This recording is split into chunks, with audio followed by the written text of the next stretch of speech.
Hi, everybody. Happy Monday. Happy first day of National Public Health Week. A week, I know, right? A little joy. More important than ever to celebrate and advance the work that we do. And our last Leaders in Public Health session of this academic year.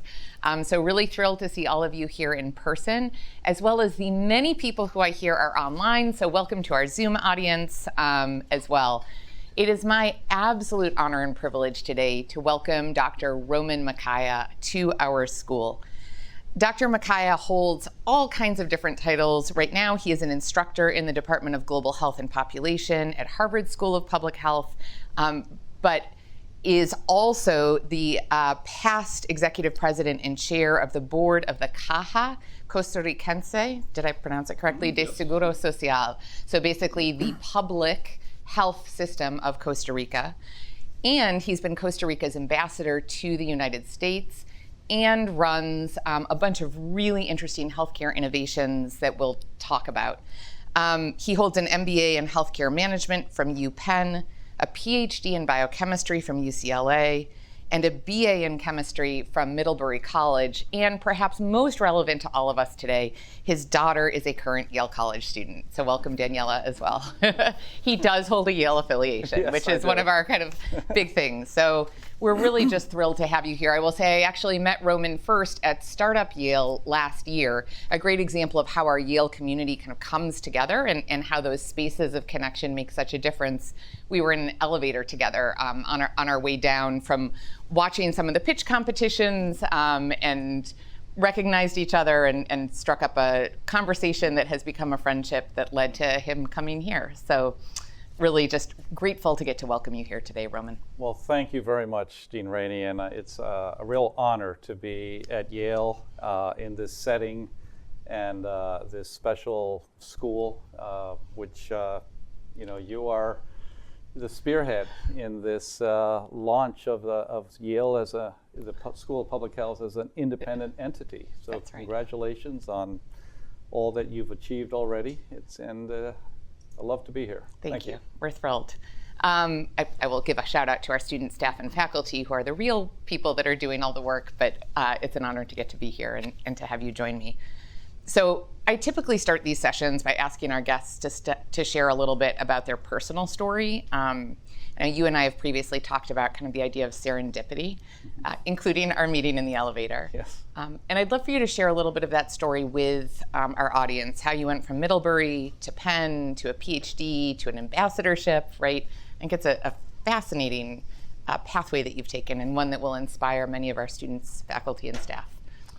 Well, certainly my career track has not been a straight line by any stretch of the imagination. It's been zigzagged with a lot of serendipity that you can only connect the dots, as Steve Jobs once said at a graduation ceremony. You can only connect the dots looking back, not looking forward.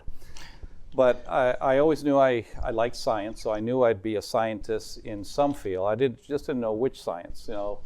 When I went to Middlebury, I was considering physics, math, biology, chemistry, even geology. I tried out. I finally landed in chemistry.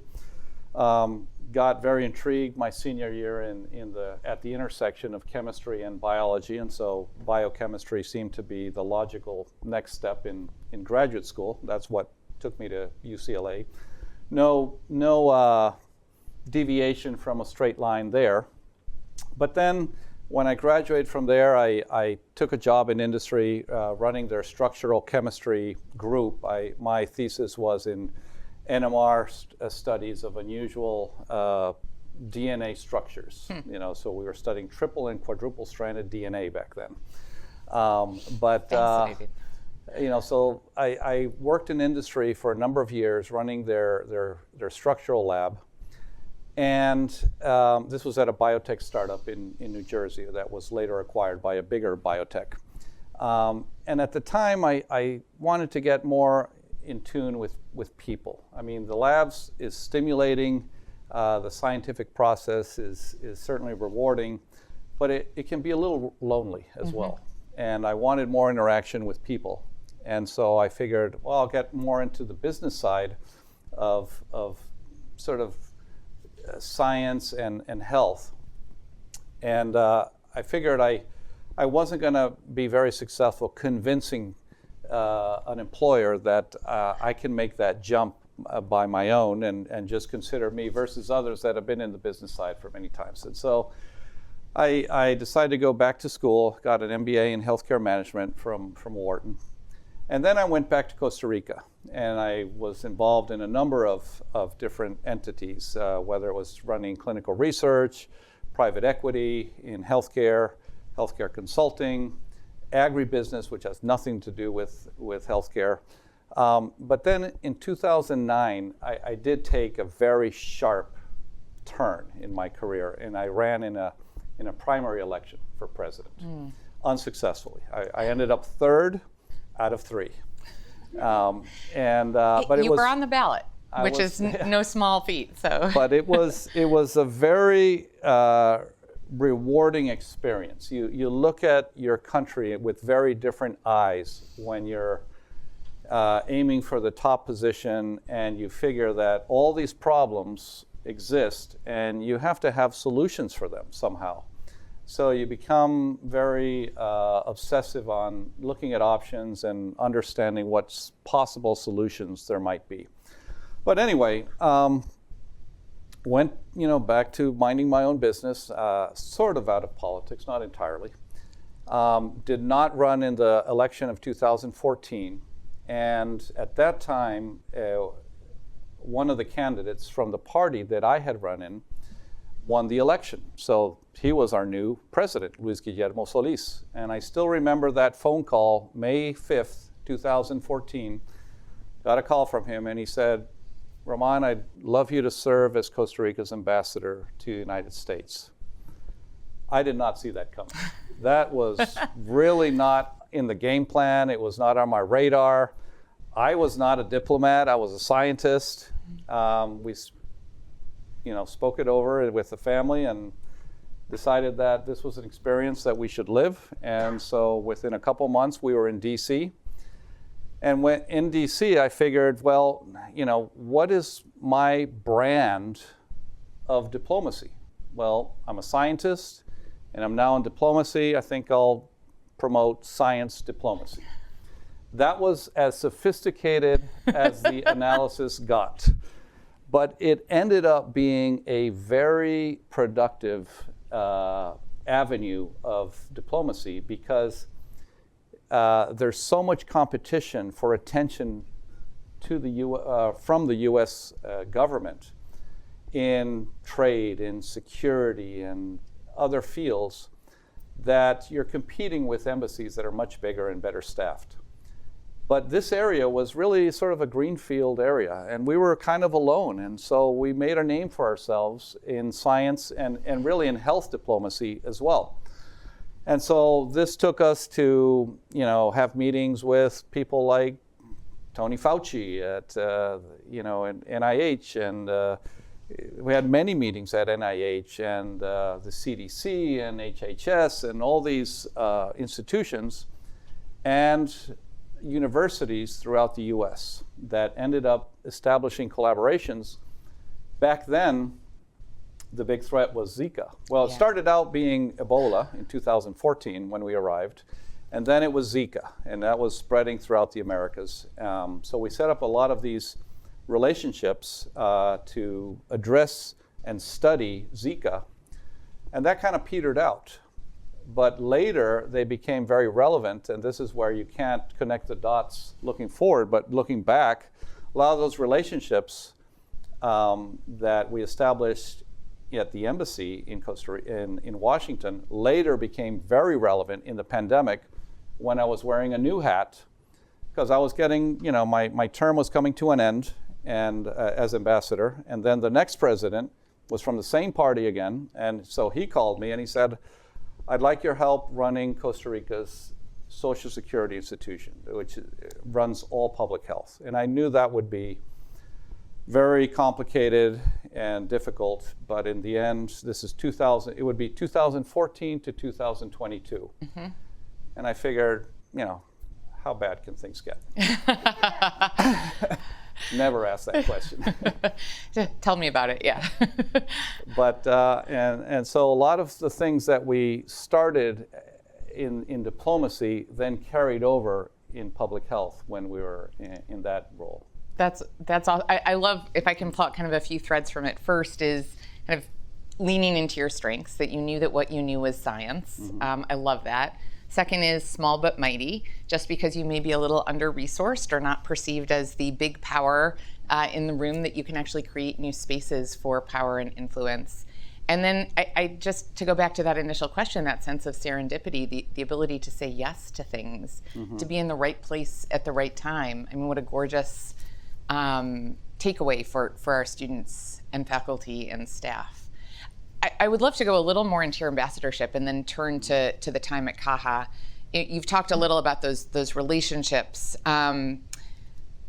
I'd love to hear, kind of from a leadership perspective, what you saw as kind of challenges and successes. What did you learn about leadership during that time as an ambassador?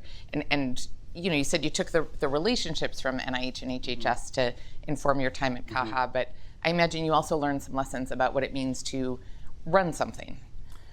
Yes, and especially when there's problems. That's when you need allies, you need friends, and you need relationships. It's not the time to exchange business cards, but I'll give you a story from the time we were in DC. So in 2015, we were seeing a tremendous number of migrants coming through Costa Rica. Some were extracontinental, some were from the Caribbean, many from Latin America, just coming through on their way to the US. And this was by the thousands, almost daily. And we knew something would probably happen. We didn't know what, but this is something that, Costa Rica is part of Central America, which is essentially a land bridge between South America and North America. Well, many of those migrants were Cubans. And they had found a way to sort of game the system of the US policy, which was the wet foot, dry foot policy. Going back from the early days of the Castro regime, the US had implemented a policy where if Cubans arrived in the US, they could stay. And then there was the Marielitos boat lift, and there were waves of boats that were heading out, and that led to a change, a tweaking of the policy called the wet foot, dry foot policy, where if Cuban nationals got to dry soil of the US, they could stay. In fact, the doors were open and there were all kinds of incentives to stay. Well, instead of taking a boat, what they were doing is they started to fly to Ecuador that didn't require a visa. And then they take this land bridge through the rest, the northern South America, through Central America, through Mexico, and into Texas. Well, that lasted until early December of 2015, when Nicaragua, to our north, suddenly shut the border. They sent the whole army to our northern border, and suddenly thousands of Cubans that were coming in were getting stuck in Costa Rica. And we were issuing visas, trying to keep them under a legal status and providing shelters and so forth. They had been through a rough time, but they were just accumulating. And the shelters were high schools that were closed at that time, but the school period was coming. So we needed to solve this fast. And so I had been visiting the US Congress many times, almost weekly, and got to know members of Congress and so forth. And so we had 2 members of Congress from Texas, a Democrat and a Republican, come down to Costa Rica, Kay Granger and Henry Cuellar, great people, both very near the center, worked very well together, to meet these migrants that we had in our country. And they weren't in custody or anything. They were free to move around. So they met them, they saw they were families and so forth. And yet we had this blockade to our north. We finally reached an agreement with northern Central American countries and Mexico to create an air bridge and fly them over to El Salvador. Now, we are flying to El Salvador for very different reasons that migrants are being flown to El Salvador today. But that was just for them to continue to the US, because all countries north of El Salvador had to be in agreement. And then we finally reached another agreement with Mexico to just fly them directly to Mexico, to Nuevo Laredo, which is right next to the border, and then they could enter the US through normal checkpoints in an orderly fashion and a legal fashion, because this was they were arriving on dry soil as part of the wet foot, dry foot policy. Now, mind you, December of 2015, the presidential election here in the US is taking place, and the immigration issue is raging. And we're trying to solve this problem without becoming part of the US election. None of you heard about us flying 8,000 migrants right next to the border and having them enter the US, but that's what we did. And with the agreement of political authorities in the US that understood that this policy was drawing them. And right after that, that was the end of the wet foot, dry foot policy. And because it was going to continue until there wasn't that policy anymore. So anyway, we now have 8,000 new ambassadors in the US because they were so thankful to Costa Rica. It was a very rewarding moment. But there were many things that were overlapping. There was a presidential election. Zika was raging in South America, and so they were coming from South America. This made it a public health issue as well. And that's why we also wanted to resolve this very quickly. So I know the theme of overlapping crises and epidemics or situations is a theme, and we were certainly dealing with that. But you can find friends in unusual places, even when you think it's going against the political narrative.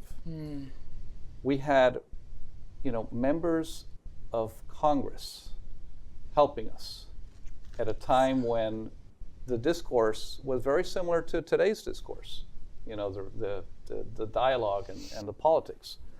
So it was an interesting outcome. It was very successful. We didn't know if it was going to work, and it worked. So it had a happy ending. It's one of the things that I appreciate about that is the fact that you did it under the radar. I think that sometimes we think that if we are not trumpeting something that we're doing, then it doesn't matter, right? But the fact that you actually kept things quiet on purpose, because that's what facilitated the work that you did on behalf of these families. Thank you.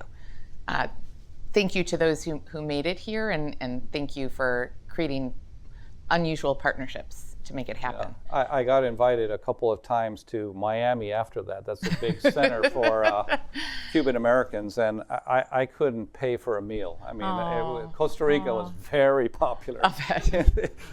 Speaking of Costa Rica being popular, one of the things that you are very popular about here in the US is your public health system. Both what we think of as public health, being kind of a system of preventive care and attention to environmental and social factors that get people sick, but also public health in terms of a public healthcare system. So, do you mind sharing a bit about kind of how Caja is structured for those in the room who don't know, and then go into some more questions about some of the work that you did while at Caja? Yes, the Caja, which is short for its long name, I won't mention, but it's essentially the Costa Rican Social Security institution. And under that umbrella, all public health care is provided. So it owns and operates all the public hospitals, clinics, physician networks, procurement. Everything is under one entity, is not fragmented. It's completely consolidated. And it's a very powerful institution. I'll get to why I say that's the case. But it was, if you look at its model, it's universal coverage. So in theory, everyone's covered. In practice, it's about 95%. And covered for everything. I mean, there's no limit because of a constitutional right to health. And I'll get to that in a minute as well. But it didn't start out that way. It started in 1941. World War II is raging, a lot of political turmoil, and Costa Rica was not the exception. And the Caja was created in a very unusual three-way negotiation between the president in office at the time. He was a medical doctor, Dr. Rafael Ángel Calderón, with the leader of the Communist Party in the opposition in Congress, and it was brokered by the Archbishop of the Catholic Church. So think about that negotiation. The Catholic Church is brokering an agreement between the Communist Party yeah. and the government in office. And out comes the Caja. But it had a very limited mandate. It was only going to cover workers in the urban area, in the capital. And over the years, that was expanded in a stepwise fashion, that coverage to all workers in the country, then to workers' families, then to the unemployed, then to the poor, then to pregnant women, regardless of their status. They could be undocumented migrants. They are covered by law. Children and adolescents are covered by law, independent of who they are, where they came from. If they're in Costa Rica, they are covered. And so this slow expansion took place over the last 84 years to get to where we are today. But in 1961, so 20 years after that agreement, there was a change in our Constitution. And so our Constitution was modified, and the Caja is actually named specifically in our Constitution. There's an article that just says, human life is inviolable. So everyone has a right to life. Period. That's all it says. Our Supreme Court interpreted that as, if you have a right to health, to life, you must have a right to health. And if you have a right to health, you must have a right to health care. And if you have a right to health care, someone has to make that material. It has to be real. And that's where the Caja is mentioned specifically in the Constitution. And in that reform, it also said, and coverage must be universal. So you have to achieve universal coverage. And it even put in a deadline. It said within 10 years. So think about it's that specific in our Constitution. You are going to achieve universal coverage 10 years from today. Well, 84 years later, we're still getting to that 100%. You get those last percentage points are the most difficult. Always. But so if you think about Costa Rica in 1941, it was a very poor, very rural, literally barefoot country, growing coffee and bananas. Very different from what Costa Rica is today. And so I think the lesson is you start from wherever you can start. Don't wait till you're rich. Yeah. Because even today, Costa Rica is a lot richer than in 1941. Politically, if the Caja didn't exist today, I don't think it would exist. People would say, we're only middle income. Let's wait till we're, an upper income country, because this is going to be very expensive. And yet it started small and grew over 84 years into what it is today. And the constitutional reform provided political guardrails to keeping this advancement, to expanding coverage, not just population-wise, but in what it means to cover health. Well, and one could argue that if you hadn't had Caja in place, you may not have had the economic success that you did, because it is a healthy population that allows folks to feel that they can go on and take some other they can take risks in terms of what they do. They have both the physical but also the mental well-being to allow them to innovate.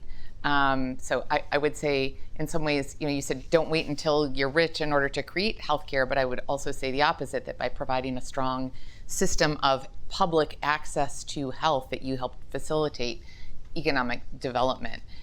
I also have to say that I love how you describe how it was institutionalized in your Constitution. Last year we had Ashwin Vasan join us, who was most recently the Commissioner of Health in New York City. He did a similar thing by actually putting into legislation that they had to report on health outcomes for the city of New York, so that you couldn't ignore the importance of health equity and health care on a governmental level.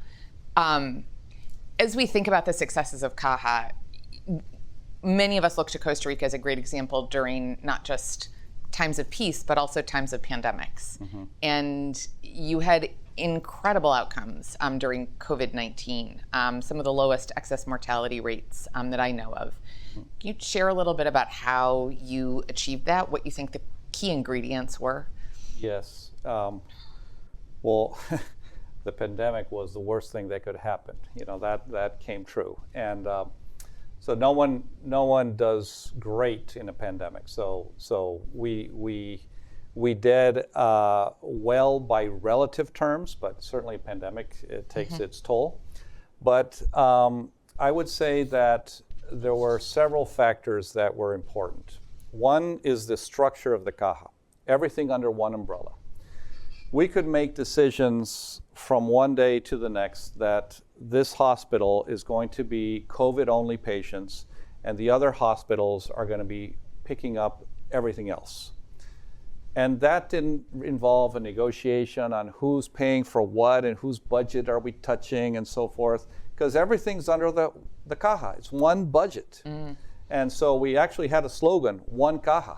And so it allowed for that flexibility in assigning resources in a very dynamic way, even though we were in a world where other healthcare systems had much more in terms to of work resources. With, of resources, but they had fragmented healthcare systems. Ours was not. Yes. So that was one factor. Another factor, just as important, was communication. We had press conferences every day. And one thing that we early on made clear is that the population is the solution. We're not going to be able to hospitalize our way out of this crisis. We can't build up capacity fast enough and large enough to deal with this at a healthcare level. We have to act with people acting responsibly.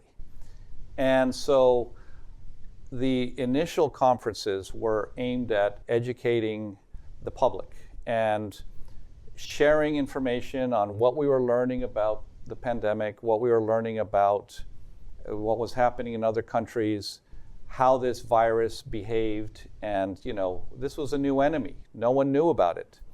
Our first task, we said we need to buy time and we need to learn fast. When we said, well, we need to learn fast, who knew the most about this pandemic in January or February? China. So we approached the Chinese embassy and said, can you set up some video conferences with your health authorities? We'd love our health authorities to interact directly, asking how it's going, what have you tried, how are you treating patients, what's working, what's not working. And we had 2 very long video conferences at midnight, our time, to learn as much as we can about what was happening over on the other side of the world, because we knew we were about to get hit. We just didn't know when. Our first case ended up being March 6th. But so that was part of a steep learning curve that we were interacting with many countries. And I think that's another point of serendipity, is sort of using that diplomacy to bring it into public health, regardless of who that is. This was China. If the pandemic started in another country, we'd be contacting them. And they were very helpful. They were very open in sharing information, but there was still a lot to learn back in January and February. That openness, I think, created a level of trust, and where people said, okay, Yes, we cannot hospitalize our way out of the pandemic. We will saturate our hospitals so fast if we're relying on the hospitals to take care of us. And so the population behaved very responsibly, I would say, especially at the beginning. There was a level of trust in the Caja and the health authorities. The Caja and the Ministry of Health, which is a separate entity, were ranked among the most trusted and the most admired public institutions in Costa Rica during the pandemic. That was a treasure we had to take good care of. You know, that trust was allowing us to do a lot on the behavioral part of the population while we were getting ready for what we knew was, you know, waves of COVID cases, but we need to build up as much as we can. And so having those two things going on at once certainly helped. Is the trust still there? That has been partially lost because there has been, well, I'm not going to say an abandonment of the strengthening of the Caja, but certainly a lack of priority in the investment in public health under our administration right now. And that means that waiting periods, waiting lines for elective surgeries, for example, are increasing. And we have other dynamics that are at play as well. We have an aging population, so our demand is skyrocketing. And if the Caja is not able to address these big challenges on a timely manner, that trust is going to erode because people are going to feel I'm contributing into the system and I'm not getting my care when I need it. I mentioned that the Caja was very, very powerful, and I want to give an example of that. The Caja defines its own budget because it knows what its goals are for the next year. It defines what its budget is to achieve those goals. And so the budget's approved by the board of directors of the Caja, not by Congress. The Caja collects its own income.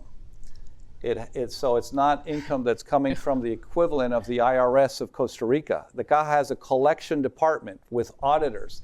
The Caja can close businesses if they're not paying into the public system.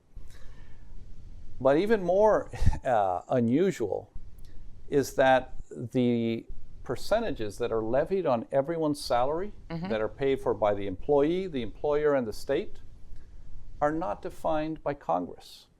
They're defined by the board of directors of the Caja. A lesson for any of you that go become ministers of health for whatever countries you go and work in eventually. So I haven't found this in any other country that the Caja actually has sort of taxation authority. Now, it is something that is very sensitive and very rarely changed. And when it does happen, it's long discussions. It's not a single board session. It could be a year of discussions with actuarial studies and so forth. But it's not defined by Congress. Wow. And Congress does not like that. They want to be in charge of defining the Caja's budget. And because of the constitutional shielding that the Caja has, that always hits a brick wall. And so where does accountability happen? Well, what the Congress can do is they can call you in for a hearing. I had to go to Congress 23 times. Whew. And they call them hearings. They really should call them grillings because that's what they are. They're not there to congratulate you. They're there to ask questions, but some are there to make political statements as well. But that's where accountability happens. You know, you have to explain how the money is being spent, but more importantly, what are you doing to address any deficiencies in the provision of care? Wow. I mean, I imagine that kind of as you think about taxation, that Costa Rica is in a similar situation to the US, where we're watching the costs of care skyrocket with an aging population. And one of the things that I know you've moved into since your time at Caja is more in the healthcare, innovation, and entrepreneurship sector. How do you see those working together, if at all? Do you see in Costa Rica kind of the innovation or private sector playing a role in this true, really unique public good? Yes, well, the private sector is very good at innovating, although I would argue that the public sector is also good at innovating. In fact, the Caja has an electronic record system that was coded in the Caja. If the Caja were a tech company, it would be the biggest tech company in Central America. It has the most software engineers and coders and in the institution. And so everyone's in a database, and everyone's records are in a single database that is run by the Caja. So it's a tremendous resource for planning and potentially for improving outcomes. Although we're behind in the use of data for that. But the Caja covers everything that is clinically justified. Now that means if there's a new gene therapy, if there's a new cell therapy, or something that costs, now literally millions of dollars per patient, that can reach the Supreme Court and from one day to the next become coverage, because the Supreme Court has never allowed cost to be an argument. They say, is it clinically justified? Yes. Don't talk to me about cost. You got to figure that one out. Wow. You have the tools to cover the cost anyway. And so this means that we have to find ways to prepare for these court cases before they happen. It's better to have ways of being able to provide the latest therapies in a sustainable way. And one project was CAR T-cell therapy. When I was in DC, I just arrived in August of 2014. There was a TV interview with Dr. Carl June at the University of Pennsylvania. And he had just developed this new CAR T-cell therapy that worked miracles on this one young woman, this young girl that had ALL leukemia. And it was refractive, and she was not going to do well without it, and with it, it saved her life. And I thought, if that gets approved by the FDA, that will be required in Costa Rica. So we got to find a way to bring that to Costa Rica. And so I approached my alma mater, UPenn, and I said, I'd love to have a meeting with Carl June. And so I visited Penn many times. We worked on an agreement, and actually there was a third party, which was the Children's Hospital of Philadelphia. So this was going to be a three-way agreement: the Caja, UPenn Medical School, and the CHOP. But the legal part of this was an issue. The technology had already been licensed to pharma, but there was an opening there, that there was exclusion for research purposes.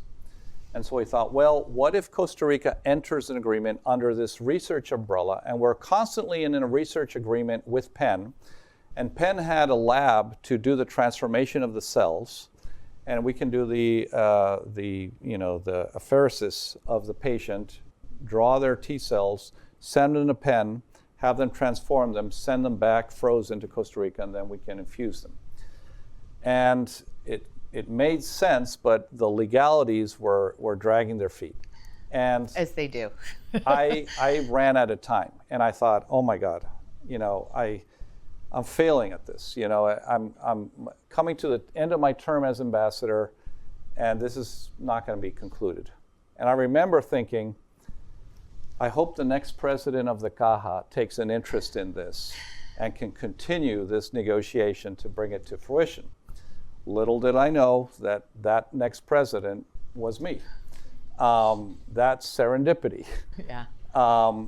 And so we took up where we had left off, and then COVID hit, and then everything became COVID. And so once again, we were delayed. And 2022's now in play, and my term ends in May, and it's February or March. I'm thinking, I can't believe I'm going to run out of a second term, and this is not going to be done yet.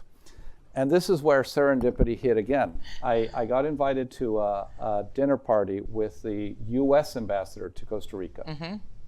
And she confided in me, she said, we're going to have a visit by First Lady Jill Biden. Mm-hmm. And we're trying to find a relevant agenda for her. I said, I've got the perfect thing. If she can inaugurate the international chapter of the Cancer Moonshot in Costa Rica with this project, and that will be the keynote of her visit. And the ambassador loved it. I said, there's just one caveat. We're still not done with the legal part. So if you could write a letter to Pen and Chop, and I'll do my side at the Caja, just say, First Lady Jill Biden's coming, and she would like to inaugurate this program, if it's done. And after that, things got on turbocharge, and we got it done, and it was the last thing I signed on the way out. Wow. So once again, serendipity, diplomacy, entering public health. I love that. I love that. And what a neat way to kind of bring the various threads together. You couldn't have done that had you not had those other experiences, both to recognize the importance of CAR-T from your time as a scientist, to understand the business proposition and how to work around it, and then the ambassadorial relationships. That's amazing. And also I have to say, so many of us here are so interested in working on a global scale, recognizing that none of these health problems respect political boundaries. And I think that's also a great example of how we can work together in truly multi-directional ways. I could keep going with questions, but I am betting that the audience has some. So I'm actually going to open things up to all of you, both in the room and online. Those of you that have joined us on Zoom before know that we do always try to take a Zoom question or two. I open the floor to all of you to ask Ramon questions. Yes, in front. And if you don't mind introducing yourself for Dr. Macaya. Hello, everyone. My name is Fayhada Fa'allah. I'm currently postdoc at Yale School of Public Health. Just newly joined the school. I come from a background that was director of health planning of Sudan Health System. And it really struck me, this model, because just before I come here, before working with WHO, I was working in new reform in Sudan, and we actually met that. So, and we have Dr. Iman, she was the head of diplomat at the Ministry of Health as well, also in Sudan. But my question is, you haven't mentioned really how the Ministry of Health actually interacted with Caja, and I'm really interested because I assume that is the policies are created at the level of Ministry of Health. At the same time, since you are responsible as an institution for all the public health, there's a lot of determinants that you need to interact with other ministries of health. Mm-hmm. Where is the with other ministries other than Ministry of Health? So where is the Ministry of Health role, and how you actually been interacting with it? Thank you. Great question. The Ministry of Health used to be a provider of healthcare. So not just policy, but a provider. It had its own hospitals, it had primary care, it had prevention. Remember, the Caja started very small, and its mission expanded over many decades. In the 1970s, the Ministry of Health transferred all hospitals that were under its mandate to the Caja. And there were some other charity-based hospitals that were also transferred, and even some that were associated with the banana production transferred to the Caja. So the Caja consolidated all hospitals in the public sector. And then in the 1990s, the Ministry of Health transferred all primary care and prevention to the Caja. So what was left at the Ministry of Health that's true today? The Ministry of Health is in charge of policy and regulations. So the Caja is regulated by the Ministry of Health. It can say, okay, these hospitals have to comply with these certain health guidelines and so forth. It can set forth or the approval of certain protocols for the treatment of different conditions. It approves drugs. It gives operating permits to restaurants or businesses. I mean, it's got a full plate, but it's a relatively small budget and relative to the Caja, much smaller in human resources. So it's an interesting dynamic because the Minister of Health defines policy and sort of is overseeing its younger brother or sister, the Caja, but the Caja has a lot more resources. It has 63,000 employees. It defines its own budget. Its budget is 13% of GDP. That's how big it is. So, and that includes pensions, not just healthcare. That's teeny on U.S. terms, right? We spend 20% of our GDP on healthcare in this country, not counting Social Security, et cetera. But, and that includes infrastructure, investments, and so forth. So it's not all expense. A lot of it that's investment. But the Ministry of Health works with the Caja, but contrary to the Caja, the Minister of Health is subordinated to the President. The Caja's President, which was my role, has a very unusual position. You're named by the President, and the President can remove you. But while you're as President of the Caja, you are not subordinated to the President. You are the director or the leader of an autonomous institution. And you're going to be the person that engages with Congress, with the executive branch, with the legislative branch, with all the ministries. But it's an independent entity. And it's in the board of directors of the Caja.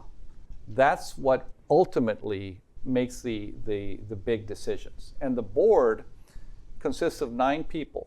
3 are named by the President, 3 are named by labor, so labor unions and cooperatives and what we call solidarity associations. It's kind of a Costa Rican invention. And 3 are named by the employer sector, so the private sector. Here in the US, the closest thing would be, let's say, the US Chamber of Commerce. Mm-hmm. So no one has majority in the board. And the board is by a simple majority vote that you make decisions. So it's an unusual governance structure, but with a lot of power. Now, once again, the Caja developed over 84 years. It didn't start this way. It started very, very humble origin.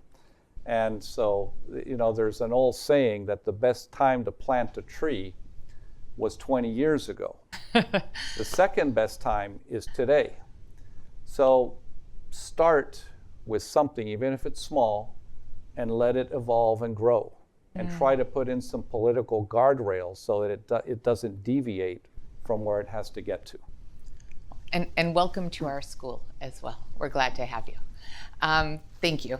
Right behind, yes. And then we'll do an online question. So. Hi, I'm Peppy. I'm a first-year MPH student. And I believe you were saying before joining or before Caja that you were the U.S. ambassador for Costa Rica. Mm-hmm. The other way around. Costa Rican ambassador to the United States. I guess with that position, it seems as though it somewhat sounds like you're maybe like a middleman in between both. And I was wondering, did your relationship with, as I guess presidents and different leaders come into power, did your priorities have to shift to, I guess, bridge both countries together? I guess, was it hard to sometimes come to an agreement with one country or the other based on the needs maybe being too different? And how did you have to navigate that narrative, I guess? Yes. Well, so I was a political appointee as an ambassador. I didn't have a career track in diplomacy. So, I sort of represented the view of the current government of Costa Rica, but it's pretty stable over many, many administrations. On the other side, I served in Washington in the last 2 years of Obama and the first 2 years of Trump. So I had both experiences and see some similarities with what's happening today. But I would say that, I mean, there certainly was a change in rhetoric. There was a lot of noise. But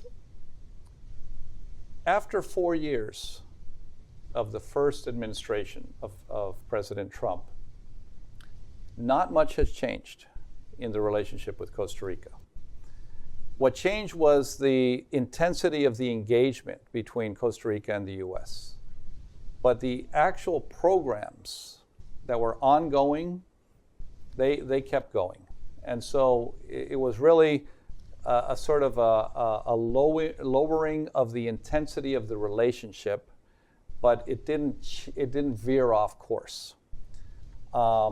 It was an interesting time to see, the dynamics and how that changed in Washington.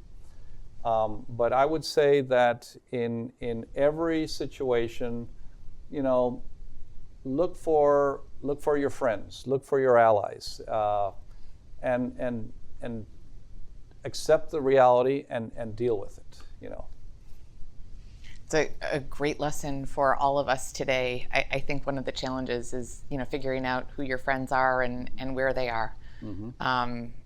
I know we've talked about kind of the experiences in Costa Rica right now and how you're also facing some parallels in terms of some political challenges. Yes. Yeah. I'll open things up to, are there questions online, Holly? Yeah. The question follows this thread similarly. It was asking, what is one lesson that the United States in the current context can take from Costa Rica, given that they're both in very different climates and situations? In public health or? Your choice. Well, I don't want to be presumptuous, but I think Costa Rica took its own path. In many ways is different. I mean, Costa Rica abolished its army, so that was part of a constitutional reform. There was no armed forces.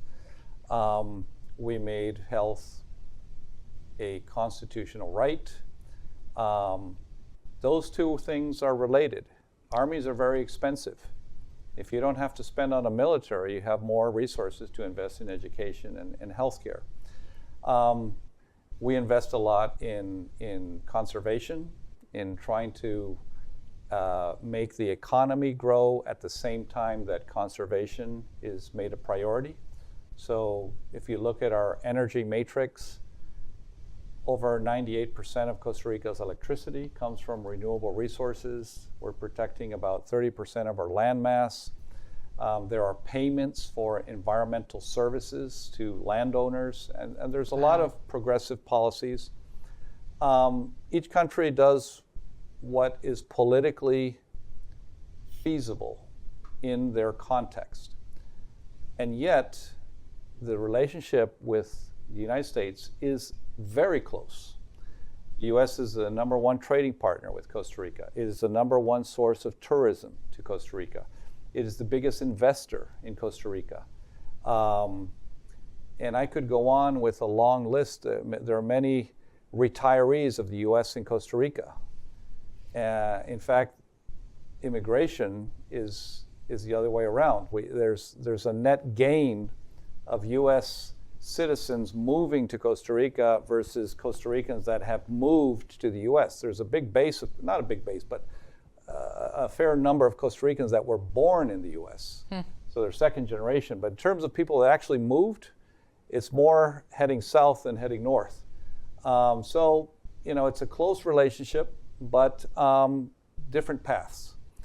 But Americans in general feel comfortable in Costa Rica, and they love to go surfing and enjoy the waters. So please keep coming. Thank you. I think we may have time for one more question. My goodness, we're staying all on this side of the room today. We'll do this as the last question. Hi, my name I know is, some of you have to get to class. Yeah. Sorry. My name is Mohammed. I'm an MBA student here at Yale. I just want to start by thanking you for kind of coming in and sharing your experiences with us. As someone who's interested in kind of government and policy and diplomacy, I'm a physician by background. It's quite refreshing to kind of, see that, your experiences. So thank you for sharing that with us. My question is, given that Costa Rica has a really great model in terms of health, finance, and healthcare, would you talk about in terms of sustainability of this model? Because you talked about rising healthcare costs. We have an aging population. This has been a trend in so many countries that kind of implemented UHC. I'm thinking about Rwanda. I'm thinking about, Thailand. So I'm kind of interested in your experience. What do you think the solution is? Sorry, it's a bit of a tough question, but I'm interested in your thoughts. Thank you so much. Thank you, Mohammed. I think Costa Rica's population is aging very quickly. That is the number one challenge to sustainability.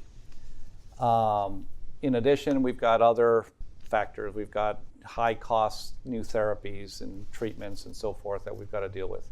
Costa Rica right now, through the Caja, is in a very strong position because of the way it's financed. Now remember, if your budget is approved by Congress, you get that budget. But in Costa Rica's context, it's the payroll contributions that go into the Caja. So if that exceeds the budget, the excess is kept by the Caja. That would never be given to you by Congress. They'd say, here's your budget, not a dime more. In our system, depending on economic growth, if there's high employment, high formal employment, the funding skyrockets into the Caja. And that's what's been happening over the last, decade. So we've been running a surplus.